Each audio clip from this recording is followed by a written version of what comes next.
All right, we're here in the sunny studios, East Boston, the headquarters of CLNS Media.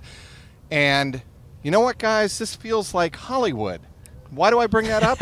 That's because LeBron James is now off to Hollywood, of course, the Lakers.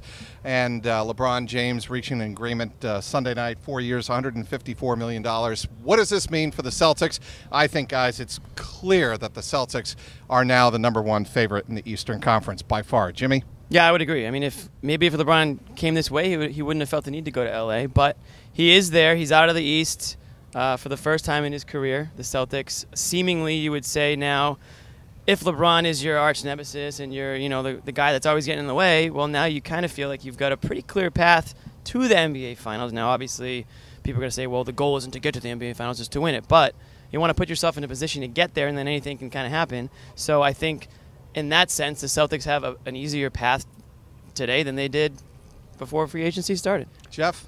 I don't know if I'd call it clear, but certainly they're the favorite right now because you're bringing back Kyrie and Hayward to a team that already beat the Sixers, and the Sixers probably don't look much different unless Markelle Fultz takes a huge step forward. Bring back Redick. Or 4 steps.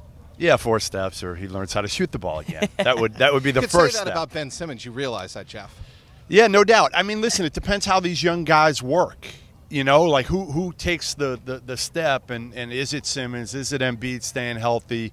But certainly the Celtics look better on paper as long as they gel together. I think they're the clear.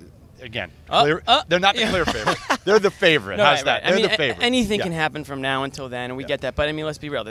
They already beat the Sixers without Kyrie. They beat him without Hayward. They're getting those 2 guys back. Assume they're healthy, right? Let's just assume that they'll be at least 90% of what they were. Who knows about Hayward, I guess. But Kawhi's still the deal here that could shift everything. Sure. Okay. All bets are off if he obviously shows up in Philadelphia out of nowhere. I still would. That would be wild to me. Guys, I think it was a lot of hype. And understandably so when the season ended, when Golden State wrapped up their 3rd title in 4 years, beating LeBron again, to think, well, maybe the Celtics are in on LeBron. I think that was pure hype. Ridiculous. The Sixers, however. That was awesome.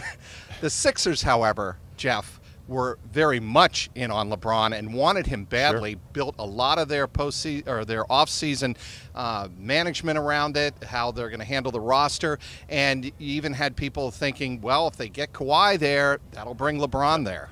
Yeah, I mean that was their goal, and you wonder how much Colangelo leaving either helped or hurt it, because now you've got management that really isn't management with Brett Brown kind of running things, but they don't really have a GM.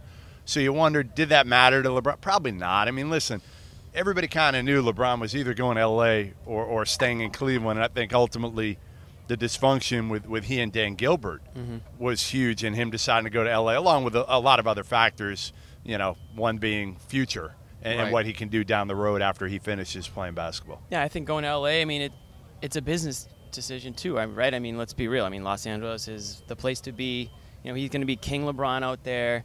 He's going to, kick it with all the celebrities. Not that he doesn't now to an extent, but Cleveland, L.A., I mean, there's a big difference there. I think, on the other hand, though, everything they do in L.A., the Lakers, it's magnified. It's going to be magnified. We're going to know every little thing that goes on with that team, behind the scenes even. I really don't know how much of that can be. I don't know. I just feel like it's going to be very interesting to see. Yeah, it's all entertainment. It's going to be very interesting to see how he reacts to that. Look, I don't think the players and coaches necessarily are going to, quote-unquote, miss LeBron. But as a foil, I think the fans in Boston are going to miss having that rivalry. Do you not agree? Oh, huge, huge. But I think, again, as long as you have Celtics Sixers, and maybe it can go back to the days of the 80s, because last year it wasn't a real rivalry when they played each other. I mean, they were missing major pieces. But, I mean, listen, when I was growing up, that was it. Celtics-Sixers was the precursor to Celtics-Lakers. To me, it was just as big, Moses Malone and Andrew Toney and Mo Cheeks and all these guys. Dr. J. It was awesome. Right. So I hope it gets back to that. The thing is, LeBron's a transcendent figure, and there isn't that transcendent figure now, I think, in the Eastern Conference that immediately comes to mind. But there's only one of those. No. There's only one of those in the NBA right now. Kevin Durant's not transcendent figure.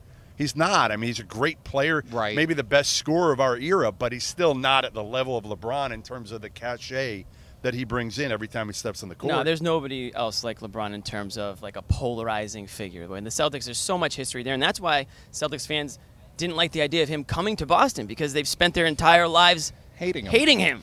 So now you really can only hate him twice a year, against the Lakers, one home, one away. It's probably going to be the Christmas game, so really how much hatred can you really have on Christmas Day, right?